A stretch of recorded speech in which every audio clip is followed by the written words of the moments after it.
Muito obrigado, Glicério, meu amado mestre, foi meu orientador de mestrado. Eu quero agradecer à Associação Catarinense de Engenheiros, na pessoa do engenheiro Valmir, Glicério, desse evento tão importante e tradicional, a nível do sul do Brasil e a nível nacional. Tá? Então, já estamos na 12ª, e parabéns a todos. Eu também gostaria de parabenizar o trabalho dos gaúchos aí das universidades, nessa questão aí da palestra do Lélio, que foi muito bacana, sensacional. O Glicério me pediu para fazer uma apresentação sobre inovações técnicas. E eu falei para ele, olha, nós vamos falar de inovação técnica, mas eu tenho visto tanto problema antigo que a gente vai tentar mesclar com equilíbrio aquilo que tem de novidade que pode ser feito com aquilo que a gente acha que tem que aprimorar. E hoje, senhores, nós temos a engenharia, de uma certa forma, está longe das obras. Tá? Então, eu vejo aqui a academia presente, sensacional, mas o pessoal de obra, os engenheiros de obra, os engenheiros de concessionárias, estão muito presos à gestão. Então, nós temos hoje a engenharia na área de gestão. E nós estamos perdendo aquele conhecimento de engenhar, aquele conhecimento de entender materiais, aquele conhecimento de olhar uma obra, de ver uma aplicação, de ver uma pedra, de sentir uma pedra na mão, de ver uma massa e entender se ela está boa ou não está boa. Então, com tantas ferramentas digitais maravilhosas, que servem para tanta coisa, como foi mostrado nesses 2 dias, ao mesmo tempo, nós temos a necessidade do olho do engenheiro. O olho do engenheiro para detectar problemas, o olho do engenheiro para ver materiais. O olho, nós perdemos um pouco o nosso olho. Tá? Então, alguns treinamentos que eu faço em concessionárias e empresas de engenharia é que para que os engenheiros voltem a olhar particularidades pequenas ou grandes. Então, a minha apresentação vai ser bem dinâmica. Eu tenho muita imagem. Como eu quero que os engenheiros reaprendam a olhar, vai ter muita coisa para ver.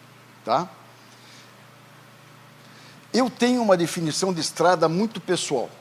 Tá? Para mim, uma estrada é estrutura muito longa, muito extensa, com largura pequena e espessura ridícula, perante a sua extensão. Concordam? E nós fazemos uma estrada, 100% fundação. É uma das poucas estruturas, junto com as barragens, que a nosso subleito é 100% fundação. Quando a gente constrói, a gente trabalha em cima de solos, com umidades diferentes, resistências diferentes, níveis de umidade diferentes, sujeito a cargas transientes, móveis, desconhecidas e não leves, principalmente, e não temos uma coisa que esse prédio tem: telhado. Então, a estrutura que nós trabalhamos é das mais difíceis da engenharia. E um dia me perguntaram, mas professor, doutor, vamos botar um telhado na estrada? Podemos colocar, mas vai custar muito caro. Tá? Então, vamos falar um pouquinho do momento hoje, o momento atual das nossas estruturas tão difíceis e tão apaixonantes como são as estradas. Tá? A introdução do Medina é um avanço sem tamanho. Quando todo mundo começar a usar ele, nós vamos sair de algumas situações limite. Eu tenho trabalhado com muitas concessionárias e empreiteiros em projetos limite. O que é um projeto limite? É uma estrutura limite que não permite falhas. E como nossos empreiteiros não são germânicos nem anglo-saxões, as falhas podem ocorrer com mais frequência. Então, o Medina ajuda nisso. Hoje, as obras no Brasil, privadas, estão na região do Centro-Sul, estão num boom impressionante. Eu vou dar um exemplo. A Via Araucária, hoje está com quase 80 quilômetros de duplicação sendo feita esse ano perto de Curitiba. A EPR tem quase 90 quilômetros sendo feita em Ourinhos, no norte do Paraná. Tá? Então, muita obra saindo ao mesmo tempo, uma lacuna de profissionais experientes grande, tá? E nós temos essas dificuldades. Existem tecnologias novas e máquinas novas, mas ainda temos dificuldade de gente. Tá? Eu gosto muito de uma frase, eu trabalho muito com o momento, uma definição da obra. Durante a obra, as coisas acontecem. O melhor projeto nem sempre é capaz de ver todas as variações de uma obra. Tem um saudoso engenheiro, que eu não lembro o nome, eu li sobre isso, ele fala que a engenharia é a arte de tomar decisões face à incerteza. Eu acho que todo mundo já viveu um pouco isso. Nós não trabalhamos com tudo 100%, gente. A hora que começa a obra, aí faltou pedra, o asfalto está frio, aí a pedreira não deu o fogo direito, achamos uma lavra ruim, ou o patroleiro não veio. Você trabalhar com obra é você ser capaz de adaptar situações para manter o projeto. Então, fazer uma obra é um milagre de repetir ações todos os dias. Tá? E essa adaptação, essa flexibilidade que nós temos que ter em obra, tem por fim apenas fazer com que o projeto saia bem feito. Que esses ligantes maravilhosos que nós estamos conseguindo desenhar, com os equipamentos maravilhosos, possam ser bem aplicados. Vamos em frente. Então, existe um maior conhecimento de materiais, temos que valorizar bons materiais e bons processos, e principalmente, quando a obra se torna realidade, e agora, José? Tudo projetado, tudo entregue, como é que nós vamos fazer? Quem vai tocar isso? Essa aqui é uma foto minha já, do ano passado, né? Acho que estava cabelo, eu pintava o cabelo naquela época. Então, para mim é o seguinte, um projeto ruim de pavimento, bem feito, vai ter uma vida útil razoável. Agora, um projeto excelente, mal feito, é a morte. Tá? Então, nós temos duas fases, projeto, materiais e obra. A obra é decisiva. E eu tenho outra crença. Às vezes o cara fala assim, não, eu vou montar um controle tecnológico maravilhoso. O controle tecnológico, ele tem o condão de controlar aquilo que é feito. Agora, uma obra tem que começar certa, com a pedra certa, com as máquinas certas, com o conhecimento certo, com as pessoas certas. Eu sei que é difícil fazer isso, mas não adianta você começar errado, porque se você começa com falhas, não é o controle tecnológico. Muita gente, Glicério, fala, não, a pedreira é ruim, mas eu vou voltar ao Zé do laboratório lá, e ele vai resolver. Não vai resolver nada, entendeu? Então nós temos que ter início certo com materiais, planejamento de obra, que é fundamental. Eu tenho me deparado muito com essa situação aí, né? Tá? Cara, no começo é tudo maravilha, é tudo ótimo, e hoje, com essas obras dinâmicas, que as concessionárias têm que fazer, entregar 80 quilômetros em 1 ano e meio, entregar 70 quilômetros em dezembro, no meio da chuva, né? Acontece isso aí. Tem encarregados que eu conheço, que o cara diz assim, doutor, diz que é urgente que eu resolvo. Quando fala que é urgente, o cara resolve, do jeito dele. Tá? Materiais, pedra. Pedra não é tudo igual. Aqui nós necessitamos de maior observância geológica. Tá? Isso aqui é basalto com presença de argilo-minerais expansivos. Isso aqui tem em Florianópolis também, isso é em Curitiba. Você começa a trabalhar com uma pedra em Curitiba, você começa a trabalhar com granito, daqui a pouco a densidade do granito começa a subir, você vai ver o que é isso aqui.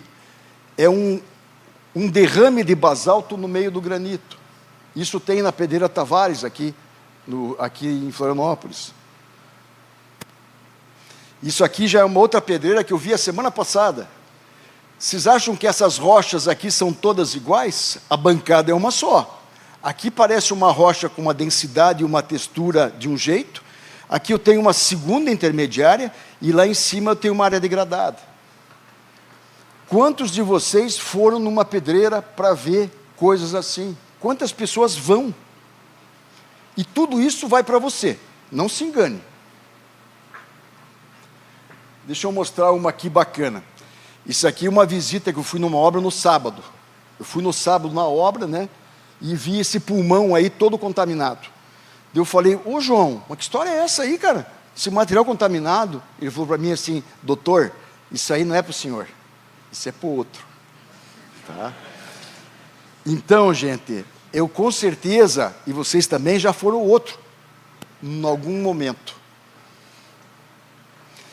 Nós temos pedreiras boas e problemáticas.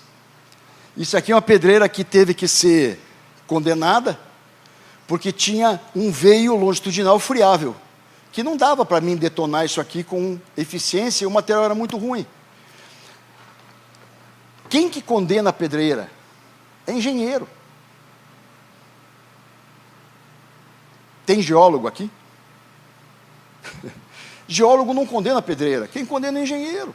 Porque é o engenheiro que sabe o risco que está correndo com uma mistura ruim. Opa, desculpe. Isso aqui é material da mesma pedreira, ó. Eu tenho rocha sã, tenho rocha meio sã e tenho rocha podre, na mesma pedreira. Qual o desafio? Doutor, eu só tenho essa pedreira. Eu tenho que fazer, eu tenho que usar ela. Hoje, esse aqui é um caso lá de uma obra em Uberlândia, era a única pedreira que nós tínhamos disponível, nós fizemos acompanhamento por drone. Nós sabíamos onde estava a área mais degradada, onde estava a área menos degradada, e mapeamos para fazer o fornecimento, para fazer tratamento com borracha. Que a pedra tem que ter uma dureza excepcional. Tá? Então, esse é o desafio, conhecer pedra e trabalhar, ir na jazida, ir na pedreira. Aí vamos dizer o seguinte, doutor, mas se eu for na pedreira eu não vou entender nada. Tudo bem, mas de tanto ir um dia se entende. Tem que ir. Aqui, por exemplo, é um corpo de prova, vocês estão vendo essas corzinhas verde aqui, amarelo, tudo que for cor pastel não presta. Isso aqui é um corpo de prova, com material contaminado por argila mineral. Olha o que acontece na pista. Esse é o topo da pista. Esse material com argila mineral, que é a rocha mais frágil, sob a ação da água e do tráfego, ele moe, ele derrete. E daí você vai ver uma estrada assim, tá? Que foi utilizado um material inadequado. Isso é estrada de concessionária. Eu não vou dizer o santo, eu só vou falar o milagre, tá? Mas é obra de concessionária. Agora, uma pedra cúbica, bonita, essa é a pedra da Embu de São Paulo, que nós usamos há 20 anos quase, para fazer o gap grade da Imigrantes, que é o gap grade mais bonito que tem, tá? É uma pedra qualificada, lavada, tá? Padrão. Temos dispositivos hoje para fazer correção de finos nas pedreiras, nós temos retificador de finos nas usinas, temos peneiras de alta frequência para trabalhar isso. Tem recurso para um monte de coisas. E o asfalto modificado nem sempre é a panaceia que a gente precisa. Tá? Esse aqui é um asfalto modificado com varíola. Tá? Então, isso aí provavelmente o polímero não dispersou. Como é que descobriram isso? Quando alguém foi abrir a carreta, o cara abriu a carreta e viu. Se ele não visse isso, provavelmente esse asfalto talvez fosse utilizado. Eu não vou dizer de qual distribuidor que é, viu? Tem muito distribuidor aqui. Tudo amigo. Tá? Nós também temos a reologia hoje para nos ajudar a selecionar ligante, porque tem com o controle só do ponto de amolecimento da recuperação elástica, é muito pouco. Existem ligantes modificados que passam no ensaio, nos ensaios empíricos, e podem ser ruins, a nível reológico. Então, a reologia é um avanço. Vai ser difícil colocar ela em todos os laboratórios, mas é um avanço. Mudando de assunto, é um pupurri de informações, gente. Todo mundo quer fazer solo cal, solo cimento, solo brita cimento. Não é o caso do Rio Grande do Sul e nem Santa Catarina, porque Deus deu outras coisas boas, né? Não deu solos bons, né? Não deu. Então, uma das coisas que eu mais sinto necessidade é trabalhar com jazidas, cadastrar jazidas, entender comportamento de solos. O engenheiro delegou tudo para os laboratoristas. Se você tem um laboratorista bom, tudo bem. Mas se tem um cego, aí é um cego levando outro cego. Tá? Então, eu acho importante trabalhar com solos, entender comportamento de solos, de jazidas, classificar jazidas de materiais. Na IPR, lá em Ourinhos, hoje, nós estamos na zona de transição. Nós temos solo cal num lote, outro lote solo melhorado com cimento, solo brita-cimento, dificuldades. Não são materiais ideais, mas são os materiais que a gente tem. E a gente tem que tentar trabalhar da melhor forma possível. Aqui é cascalho, eu trabalho muito com cascalho também, Minas, Tocantins, Goiás. Na mesma jazida de cascalho, eu tenho um cascalho bonito e um cascalho siltoso, podre. Aí alguém vai lá, faz uma coleta do bom e acham que tudo é bom. E nem tudo é bom. Tá? Então, nós trabalhamos com terraplenagem, com base, quantidades enormes de materiais. Nós temos que ter classificação, olho e visão para poder aproveitar os materiais, e já vi muitas obras colapsarem por obras mal feitas, por materiais utilizados que era um ensaio só, de repente o material acabou. A cal hidratada, ela é um produto que todo mundo sempre viu com olhos de segunda categoria, né? E a cal hidratada, hoje, nós temos 3 usos muito importantes. Tá? A estabilização de solos argilosos, com mais de 50% da peneira 200, hoje é uma realidade muito maior do que era 10 anos atrás. Só que tem que ser uma cal adequada. Tá? Isso, as normas nos remetem a isso. Hoje, com o Medina exigindo subleitos mais fortes, com modo de resiliência de 50 a 100 megapascal, a utilização da cal tem sido uma coisa muito positiva, inclusive para secar o material, quando você usa cal virgem. Então, a cal não é mais um material só de segunda categoria. Então, posso usar cal. Isso aqui já é misturar a cal de qualquer jeito. Então, outra briga minha. Às vezes, o pessoal mistura a cal de qualquer jeito. Como é que eu tenho que fazer? Ó.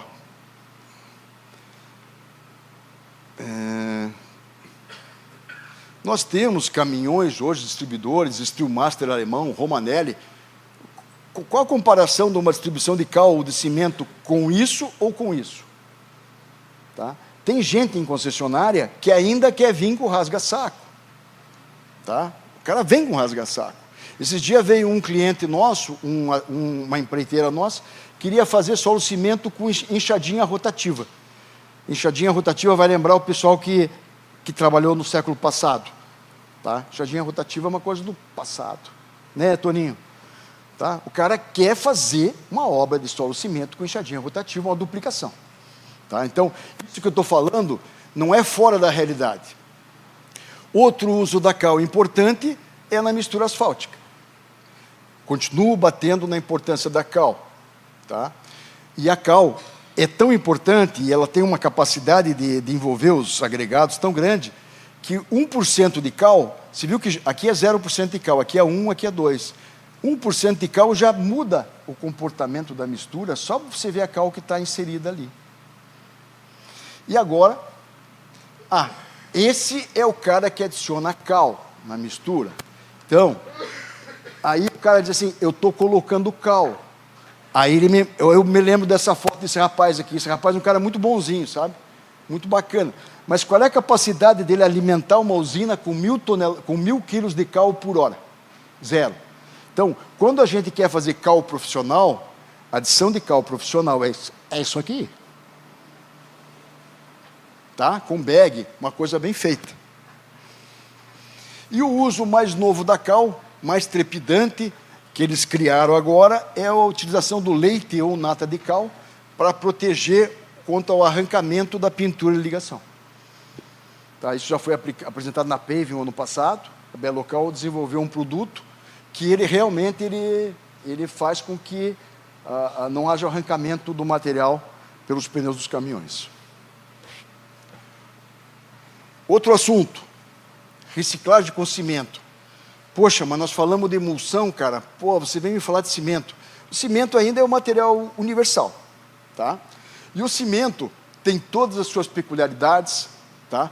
Tem muito espaço para o cimento, mas eu não posso esquecer, quando eu vejo uma reciclagem com qualquer produto, é o que fica embaixo da reciclagem.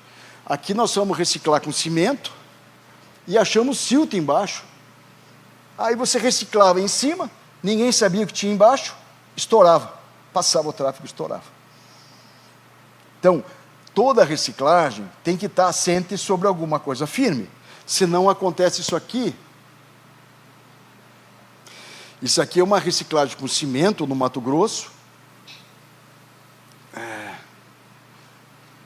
Tá? Começou a trincar os bordos, nós fomos olhar, sobrou uma sola inferior a 10 centímetros. Tá? A subbase estava mole e sobrou uma sola muito fraca. E essa sola, às vezes, não tem corpo, não tem estrutura para resistir o peso novo da estrutura em cima. Mas não é o peso da estrutura, é que você reformou em cima e deixou o porão sem reforma. São coisas que a gente tem que avaliar. Reciclagem com emulsão e espuma de asfalto. Eu comecei a trabalhar com a KMA, a espuma de asfalto, quando ela veio para o Brasil, a primeira KMA, que ela faz a espuma de asfalto em usina. Tá? Também se pode fazer em recicladora. O que nós temos hoje? Nós temos hoje a emulsão. As recicladoras são as mesmas. Nós também temos os mesmos problemas. O que nós temos hoje na emulsão, particularmente na emulsão? Eu tenho a gestão da emulsão, eu tenho a gestão da reciclagem e eu tenho a gestão do projeto. Nós vimos uma profusão de dados de módulo de resiliência no Marshall, no corpo de prova Marshall, e vimos módulo de resiliência no triaxial, e valores que vão de 800 a 8.000. Né? Como é que nós estamos projetando isso? Né? Como é que estão projetando? Será que as capas asfálticas em cima não estão muito delgadas?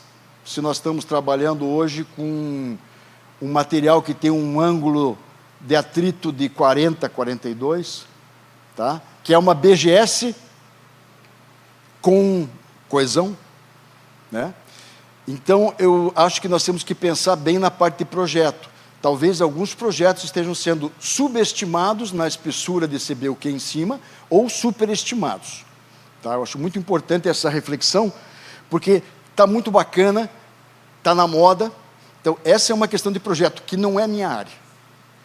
A área que me é importante é a seguinte: como é que está a questão da gestão da estocagem dessa emulsão? Como é que essa emulsão chega, como é que ela é filtrada, como é que ela é aplicada, qual a estabilidade dela, tá? Principalmente com solos finos. E mais uma coisa, como é que a recicladora opera? Será que os 16 bicos aspersores estão limpos? Então, eu acho até que a própria Beda, né, o Diego está aqui, poderia fazer 3, 4 folhinhas, o Rafael, o pessoal aí que são os craques mesmo, que entendem disso, 3, 4 folhinhas sobre questões operacionais. Eu tenho visto obras com problemas operacionais, tá? De como é que limpa os bicos, como é que lava os bicos de uma Virtigen, como é que eu tenho certeza. Quer ver o que aconteceu numa obra? Isso aqui é uma obra de BSM, né? Que eu fui visitar e eu tenho observado algumas obras de BSM por dever de ofício. O que aconteceu aqui? Não sei se vão conseguir enxergar. Vocês estão vendo que passou a recicladora e aqui está escuro e aqui está claro? Aqui está escuro e aqui está claro? Será que a emulsão que tinha que ser dispersada foi lançada no pavimento? Será que isso não vai me dar um pavimento de uma rigidez e outro pavimento de outra rigidez? Então, novas tecnologias, nós dependemos ainda dos equipamentos. E não esqueça, nós trabalhamos com os Flintstones. Vocês conhecem os Flintstones? Vocês conhecem os Jetsons? Conhecem? Então, nós vamos falar mais sobre isso para frente, tá? Mas nós temos que pensar em quem está fazendo. Por exemplo, a Neovia hoje tem qualidade e capacidade de fazer qualquer coisa. Mas, cara, tem gente que está pegando obras sem capacidade de fazer. Teve um cara que fez uma obra agora, nunca tinha feito nem reciclagem com cimento, e já deram uma obra de emulsão para ele. Tinha tudo para dar errado. Foi a tempestade perfeita e deu errado. Tá? Então eu peço que o pessoal da emulsão, eu que já fui da Beda, fui da Greca, eu acho importante nós cercar de cuidados com essa técnica maravilhosa, tão trabalhada há tantos anos, luta de muitos, né, que a gente conhece, Rafael, Vander, toda a turma aí. Precisamos ensinar os empreiteiros. Oswaldo Tucumantel, que é o outro cara que manja tudo de emulsão, eu gostaria que houvesse um acompanhamento melhor do que for possível fazer. Vamos lá. Nós temos hoje, mudando de assunto, nós temos novos desafios construtivos. Antigamente nós duplicávamos as rodovias para aumentar a capacidade, agora nós estamos triplicando elas. Essa é uma obra lá em Curitiba, até Paranaguá, tá? Que acontece aqui? Nós temos que ampliar para dentro, ampliar a faixa 1 para dentro dos dois lados. Ampliações, isso já é feito em São Paulo já há algum tempo, mas Paraná, Santa Catarina, Rio Grande do Sul, são obras novas. São ampliações que eu tenho cotas diferentes. Aqui eu tenho uma cota, aqui eu tenho outra. Aqui eu tenho uma drenagem a preservar. Então, é o novo aprendizado. O novo aprendizado é trabalhar com ampliações para dentro, com um monte de problema geométrico. E topógrafo hoje, alguns topógrafos só sabem mexer com estação total. O pessoal não enxerga mais a topografia. Tá? Então, aqui nesse caso, em Curitiba, nós escolhemos fazer um dreno no fundo. Tá? Aqui tem um pavimento, aqui tem outro. Eu tenho a drenabilidade diferente daqui para cá, daqui para cá. Estamos trabalhando com saibro, no Paraná. E temos uma construção em 6,5 metros, com cota diferente. 30 centímetros mais alto de um lado que do outro. Entende? Então, são problemas hoje, Masterchef, a nível topográfico, geométrico e a nível operacional. Tá? Porque às vezes o cara projeta uma coisa no escritório, mas a hora que você vai te levar para a execução, fica muito complexo. Aí, se você tem uma empreiteira boa, ela te ajuda. Se você tem uma empreiteira ruim, só na base do preço do suprimento, aí nós temos problema. E aqui nesse caso, para finalizar, além da espessura diferente, aqui é uma estrutura mais alta, aqui mais baixo, você vai colocar uma New Jersey com um espelho mais alto de um lado que do outro. Tudo isso é feito pelos Flintstones. Tá? É uma obra dos Jetsons, feita pelos Flintstones. Nós vamos falar muito sobre isso para frente. Eu não sei se todo mundo sabe o que é o Jetsons. O pessoal mais novo sabe o que é o Jetsons? Outra coisa que eu tenho visto muito por aí é uma coisa de projeto, mas não é de dimensionamento, e eu fico inconformado, o pessoal tem feito muito isso, ele reduz a espessura de capa no acostamento para baratear a obra, e cria os famosos degraus. Esses degraus aqui, está vendo? Aqui é a pista, aqui é o acostamento. A água entra aqui e fica parado no degrau. Tá? Nós estamos mudando, algumas concessões que eu trabalho, nós estamos mudando isso aí, porque o projetista manda isso para resolver um problema financeiro. E tem mais uma coisa, quando eu faço o acostamento mais fraco, você sabe que o tráfego, ele vai para o acostamento, e começa a romper o acostamento. Então, como eu não sou um cara só de falar, eu vou mostrar, né? Isso aqui é construção com degrau. Isso é uma construção com degrau. Aqui é acostamento, aqui é pista. Tá? Tem o degrauzinho aqui. Faço o tratamento. Aí, durante a construção, com a chuva, você olha que aquilo lá tem... A água para. Aí o cara deve achar que o CBUQ é impermeável. Mas ele não é impermeável. O que tem acontecido em algumas obras? Obra pronta, você já vê a água saindo. Depois de algum tempo, você começa a ver, a água vai achar, por pressão, o seu caminho. Muitas obras, olha, não é uma obra só, muitas obras a gente tem observado essa economia aqui, que cria um degrau e faz com que a água ache o seu caminho e expulse tudo. Aqui sujou a defensa. Tá? Então, isso tem acontecido bastante. É só uma crítica ao projeto na questão da igualdade da seção transversal. Outro assunto bacana. Nós temos hoje irregularidade, né? Os sistemas Trimble, sistema UTS 3D, para fazer o acompanhamento topográfico desde a terraplenagem. Para quê? Para que a gente tenha... Só um pouquinho. Me animei aqui.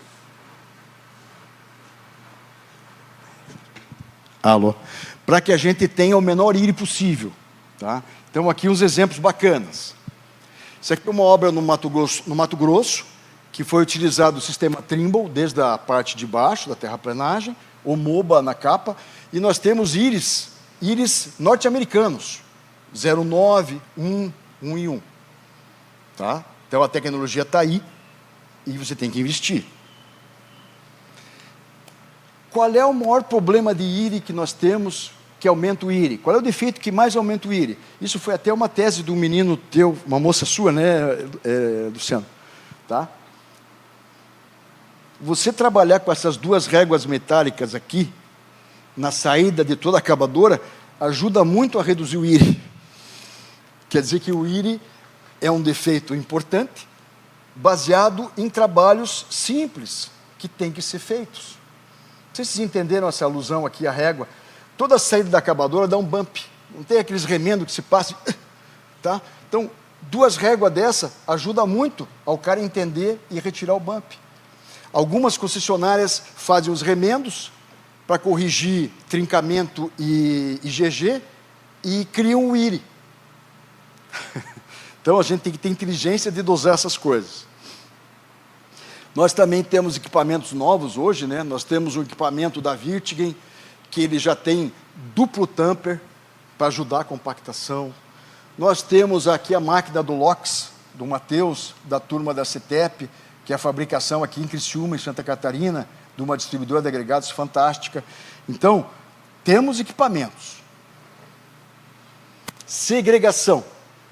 Poxa vida, mas nós falamos de MSCR, de LAS. Cara, o cara vem me falar da segregação. A segregação é o maior câncer da pavimentação mundial. A segregação é a segregação granulométrica e de temperatura que acontece em todas as fases da aplicação. Isso aqui é um remendo feito por uma concessionária, cheia de salga, que no dia seguinte está isso aqui. Qual é a durabilidade dessa capa? Eu tenho visto duplicações aí projetadas para 10 anos, que com 2 anos tem trinca nas paradas de acabadora. Tá? Então, a segregação por diferença de temperatura ainda é o nosso câncer. Isso aqui é uma foto que eu tirei há uns anos atrás. Aqui eu tirei esse furo, está aqui. Esse furo aqui. Esse furo aqui à esquerda de vocês, a massa está boa? Sim ou não? E aqui? Está vendo que está faltando? Isso é segregação. Eu fiquei só com material graúdo. Essa é aquela panelinha que vai abrir daqui a 6 meses, que ninguém está vendo na hora que aplica. Isso é segregação.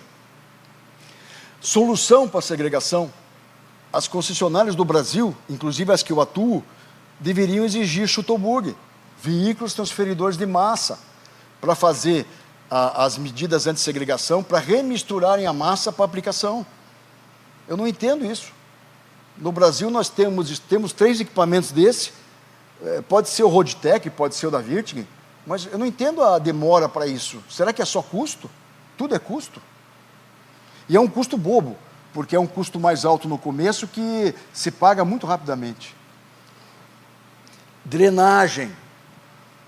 Cedar Green, 1980. Eu vejo dreno nas concessionárias, dreno que tem início, mas não tem fim. Dreno de pavimento, para tirar água do pavimento.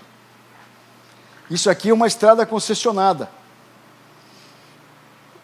Quer dizer, nós estamos falando de LAS, MSCR, mas não tem uma patrol para tirar o mato da estrada.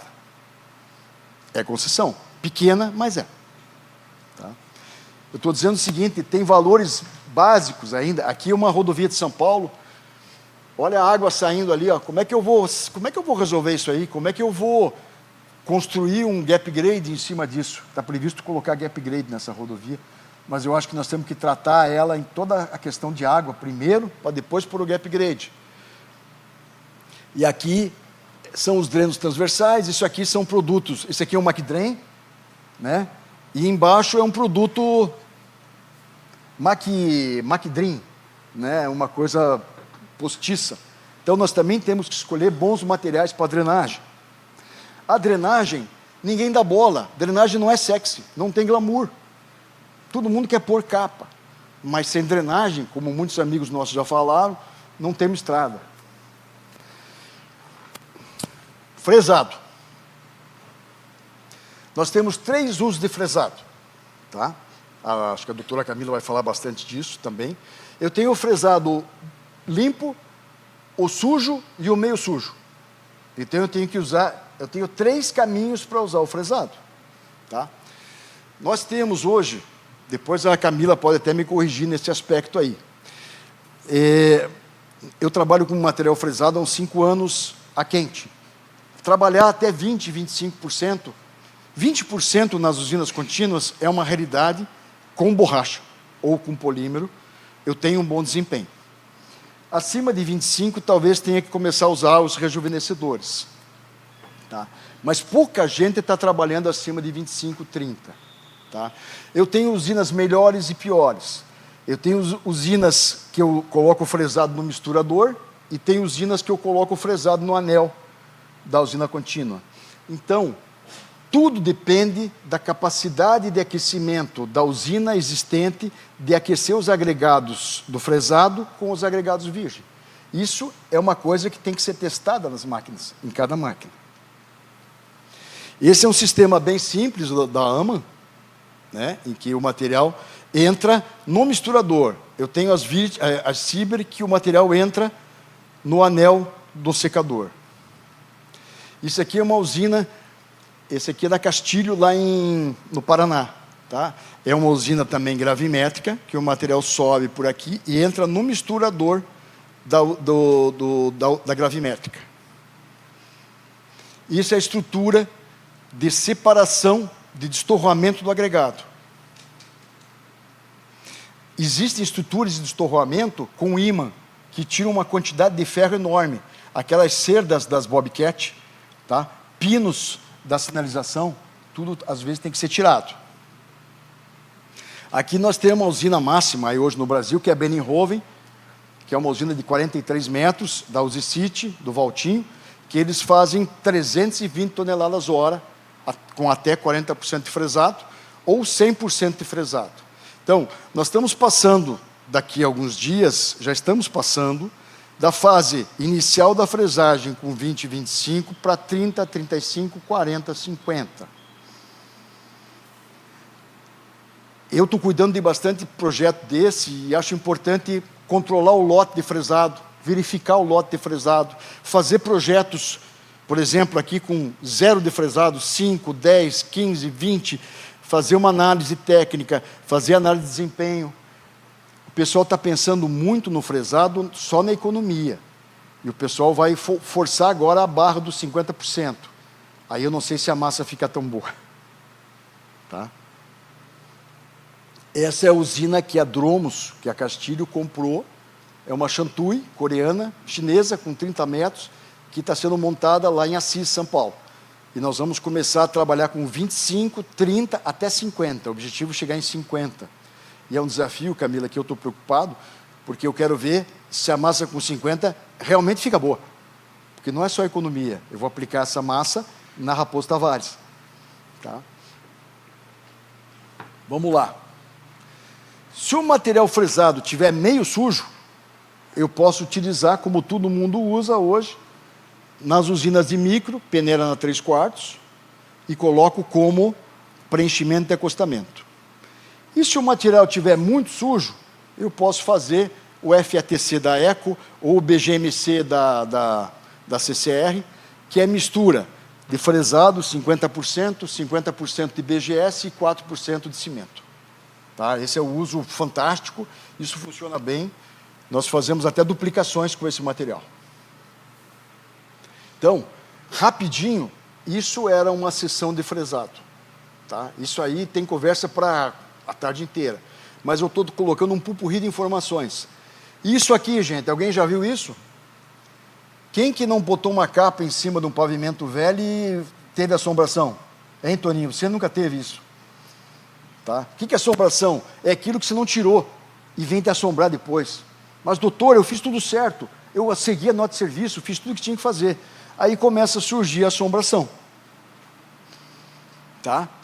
É o nosso trabalho, gente. É umidade, é pavimento, é capa fraca, capa velha, capa grossa, capa fina. É o que dá gosto na nossa profissão.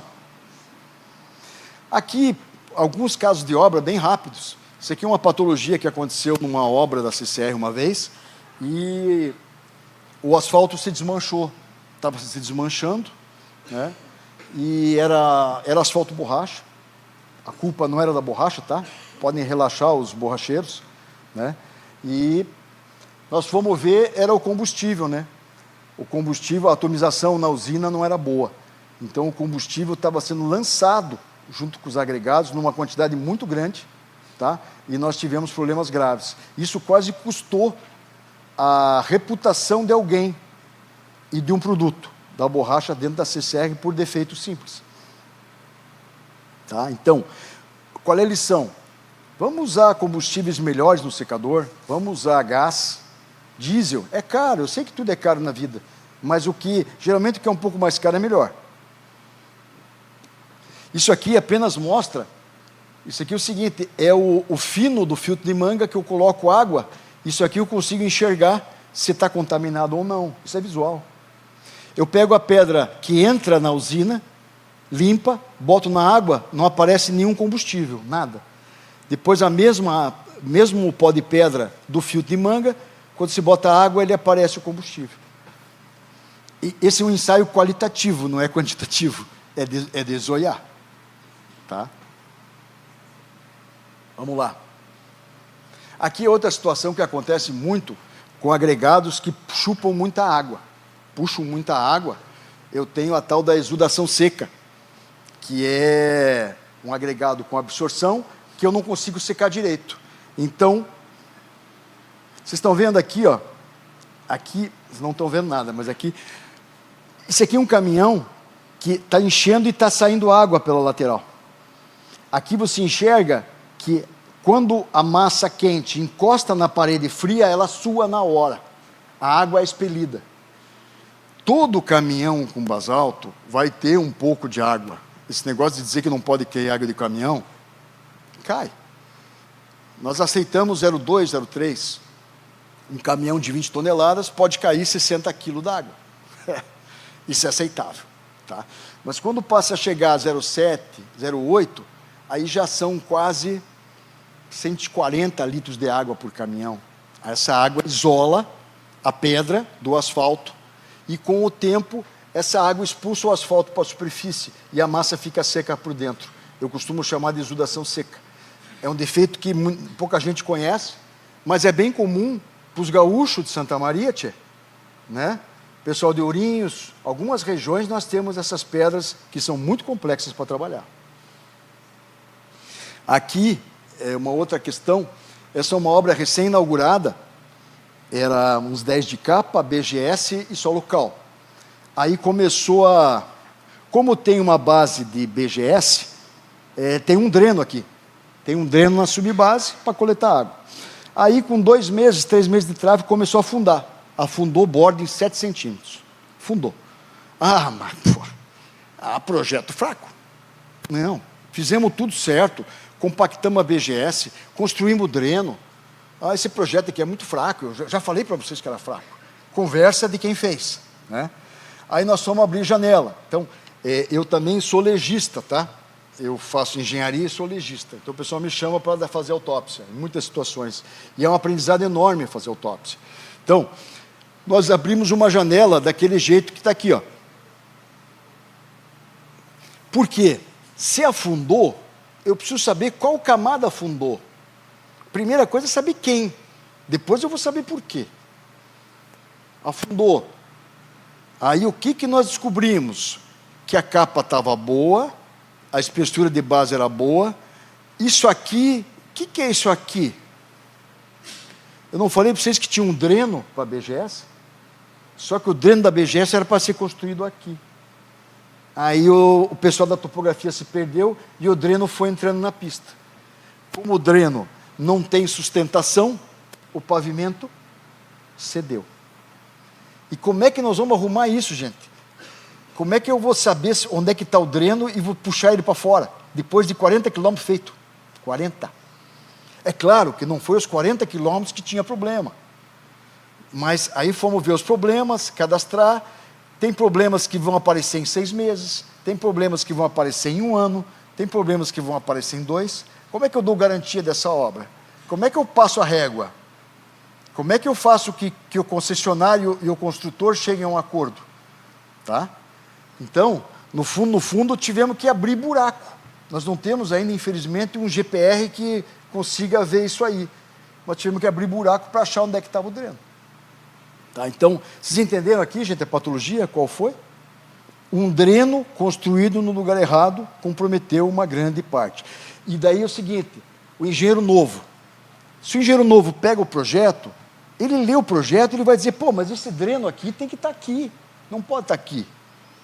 Tá? Quer dizer o seguinte, muita coisa, gente, mesmo que o pessoal não tenha experiência, vai estudando, vai pegando as pranchas, vai lendo, vai entendendo, e vai chegar, e vai entender as coisas. Porque isso aqui é um erro muito básico, que custou milhões. Fora a confusão. Esse aqui é outro problema também. Essa é uma obra também, nem acabou de construir essa obra. Eu vou sair daqui porque essa luz aqui é ruim. Nem acabou de construir essa obra, começou a trilhar. Primeira coisa, projeto deficiente. Empreiteiro ruim, mas projeto fraco. Aí, vai lá fazer autópsia. Eu gosto de fazer autópsia de 2 jeitos, no bom e no ruim. Porque eu tenho que entender porque o bom está bom. E o ruim é fácil de entender porque está ruim. Então nós abrimos um lugar bom. Então nós vimos que no lugar bom, eu tinha uma capa correta, eu tinha 20 centímetros de base, 18,5, 22. Quer dizer, 18,5 estaria dentro da variação aceitável. Tá? A espessura, essa é a janela boa, Luciano. Eu abro a boa para ver porque está bom. Então, bom porque as espessuras estão de acordo, projeto acompanhado, está bom. Aí a gente vai abrir a ruim. Aí quando... Desculpe. Desculpe. Disse que ficar ali por causa da câmera. Mas eu não estou preocupado com o direito autoral, essas coisas. Desculpe, obrigado. Tá? O que aconteceu aqui? Ó? Nós descobrimos que aqui não dá para enxergar. A base de BGS aqui, ela caiu para... BGS não, FATC, caiu para 12 centímetros. Então, o que era 20 ficou com 8, com 12. Esses 8 centímetros a menos gerou a deformação em menos de 6 meses, que contribuiu para o fracasso desse trecho aqui. Tá? Veja só. Foram ver projeto, foram ver execução, e era um problema executivo. O cara tem topógrafo, a empresa tem tudo, e não conseguiu colocar 20 centímetros no bordo. Isso é um problema da NASA ou é um problema Flintstones? É Flintstones. Tá? Então, para você ver como uma janela faz milagre, se enxerga muita coisa. A brincadeira dos Flintstones e do Jetson é o seguinte, aquelas usinas novas que estão vindo para 50% de fresado, elas são da geração dos Jetsons. Tá? E quem vai operar são os Flintstones. Está entendendo a brincadeira? Nós temos que pensar o nível do nosso pessoal. O nível do nosso pessoal está baixo, gente. Tá? E teve um amigo nosso que falou assim, doutor Armando, eu não tenho nem os Flintstones. Aí eu fiquei com medo. Agora sim, um pouquinho, 10 minutos, certinho. Agora um pouquinho de propaganda própria, da Greca também. Esse ano faz 25 anos da primeira aplicação do asfalto borracha no Brasil, feito pela Greca, e eu estava lá, eu era um dos participantes, né?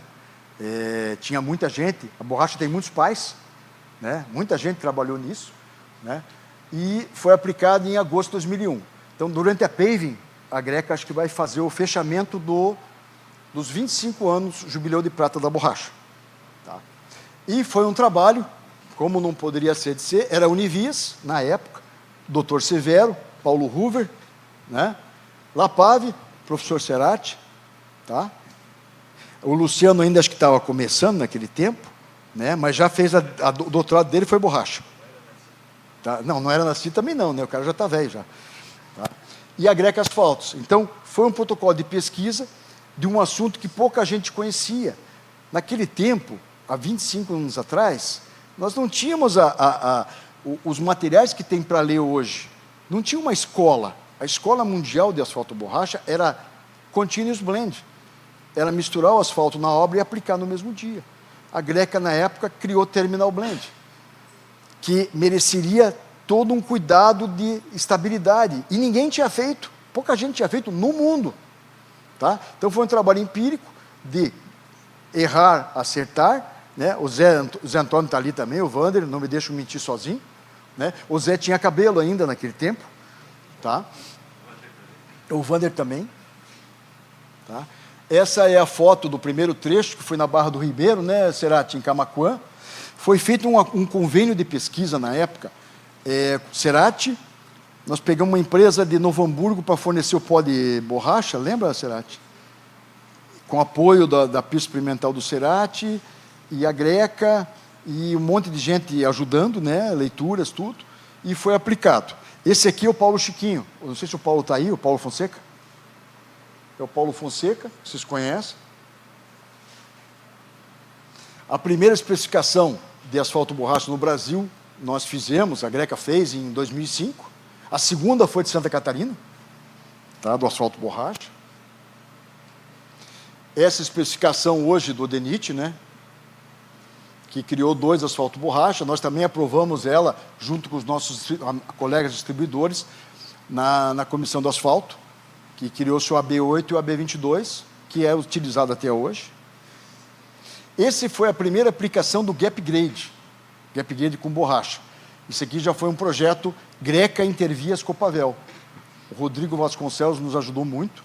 Nós fazemos o primeiro Gap no Brasil com borracha, que é uma mistura descontínua. Esse Gap depois foi estendido a imigrantes. A Ecovia dos Imigrantes faz Gap Grade até hoje. Tá? São 24 anos. Vocês estão vendo esse celular aqui? Opa! Esse é o meu celular do passado, né? Essa é uma foto de 2006. Vocês podem ver os carros, né? Nós começamos a aplicar o Gap Grade na Anchieta e na Imigrantes, que é feito até hoje. Tá? Então, Cerati, só para você saber, toda essa borracha, a Eco Rodovias usa borracha 100% até hoje.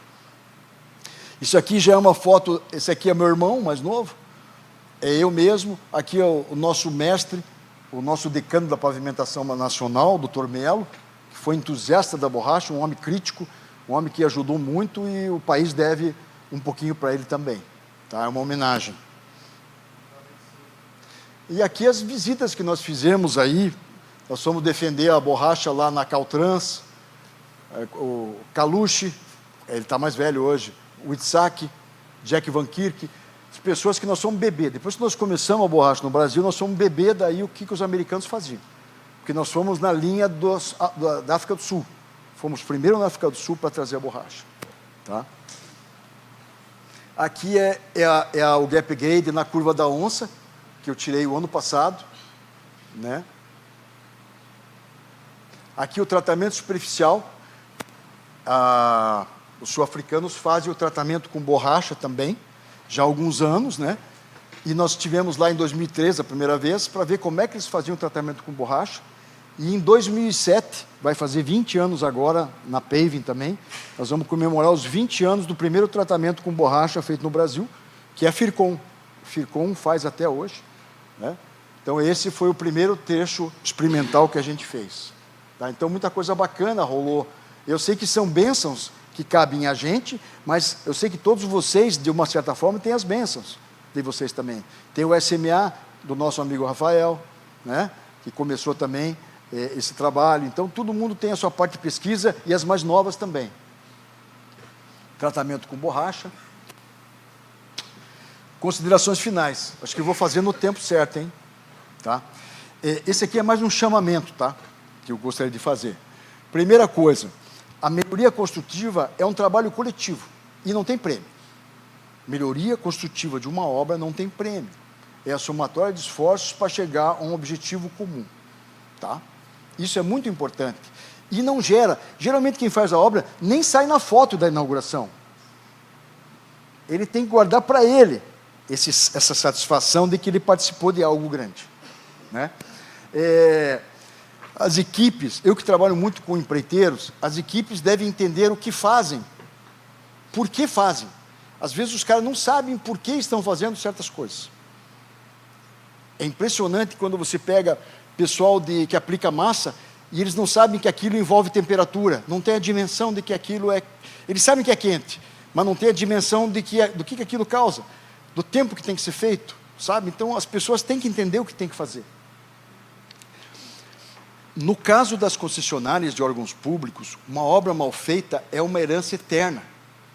Então nós não podemos pensar em obras medianas, tem que pensar em uma obra boa, bem projetada e bem construída, porque arrumar uma obra ruim, com defeito como aquele do dreno que eu mostrei para vocês, é caríssimo, gente, caríssimo. Existe a necessidade dos técnicos e engenheiros voltarem a se inserir na prática construtiva. Essa é a minha cantilena. Os engenheiros viraram gestores. E sem as ferramentas de gestão, porque ninguém fez administração. Tá? Os laboratórios de obra têm bons, mas ainda carecem de pessoal preparado. Nós não temos muita gente preparada. Nós tínhamos o Pavimentar, que hoje está com a Beda. Quando foi criado, há uns anos atrás, eu fui diretor técnico. Nós criamos um monte de cursos. Era a Petrobras, a Beda e a Enior. Eu ajudei, o Rafael também ajudou. Tá? E acabou. Acabou. E nós estávamos preparando gente. Hoje não há gente. Hoje, se você tiver um bom laboratorista, os encarregados de obra hoje não dirigem máquinas. Os encarregados antigamente começavam do Jerico, chegavam na Patrol, viravam encarregado. Hoje os encarregados são teóricos. E são eles que estão gastando os milhões que nós temos para gastar. Os engenheiros estão muito presos. Nas concessionárias, então, hoje, tirar um engenheiro para ir para o campo é um prêmio. Tá? Os engenheiros estão só no escritório. É muita reunião. Há necessidade de uma compreensão maior de materiais. Nós temos que estudar mais materiais. Mas não é só pegar uma amostra e ir embora. É o acompanhamento do material no dia a dia que faz a diferença. Porque o material muda. Uma pedreira não é um leite longa-vida do supermercado que você tira e leva todo dia igual. Não é. Questão das pedreiras, o asfalto, né, também tem que ser trabalhado. O CBUQ, hoje tem uma coisa também que me deixa preocupado. Todo mundo quer CBUQ resistente, porque tem que ser estruturado. CBUQ muito estruturado, segrega. Segrega na execução. Ele funciona bem no laboratório, mas segrega na execução, a água entra e ele dura menos. Ele morre de infarto antes do câncer que estava imaginando esperar. Vocês estão me entendendo? Você faz um CBUQ muito forte, todo segregado, porque você quer que tenha resistência à deformação. Só que ele morre antes por entrada d'água. Então você prepara ele para um câncer e ele morre de infarto. As normas de mancha de areia, principalmente, teriam que ser adaptadas de alguma forma, porque mancha de areia alta é segregação. Sem chutobug é segregação. É água entrando no pavimento. Então, há um paradoxo nessas normas que a gente tem trabalhado. Os equipamentos evoluíram muito, mas é aquela história, né? Que eu sou de uma geração um pouquinho mais antiga, eu gosto de ver se a máquina recicladora está cortando na espessura certa. Hoje todo mundo confia nos sistemas eletrônicos das máquinas, mas nós temos que ter confiar desconfiando dos processos executivos. Existem obras, gente, que são Masterchef. Eu já vi obra que tinha tudo para dar errado e deu certo. E vi obra que tinha tudo para dar certo, que deu errado. Tá? Tem obras Masterchef. O que é Masterchef? Tem obras que o agregado é ruim, os materiais são ruins, são obras mais complicadas. Você tem que preparar as suas equipes para o nível de dificuldade. As obras não são iguais. Tá? Poderia citar exemplos de obras difíceis, várias, nós não temos tempo, né? Mas entenderam o mote. Tem obras Masterchef, que tem que ter mais gente de qualidade envolvida que outras. O afastamento dos técnicos do campo, eu vivo batendo, já falei 4, 5 vezes. Tá? Eu gostaria que, aqui todo mundo gosta de pavimentação, terraplenagem, todo mundo é apaixonado. Tá? E nós temos que nos apaixonar mesmo, porque é uma coisa bacana, deliciosa, a gente está aqui todos esses dias aprendendo, vendo as coisas. Só que nós temos que ter vontade, pegada e ir para o campo, descobrir as coisas. Tá? Porque os computadores, as reuniões vão te dar uma visão, mas não vão trocar aquilo que o campo dá. Era isso, gente. Muito obrigado.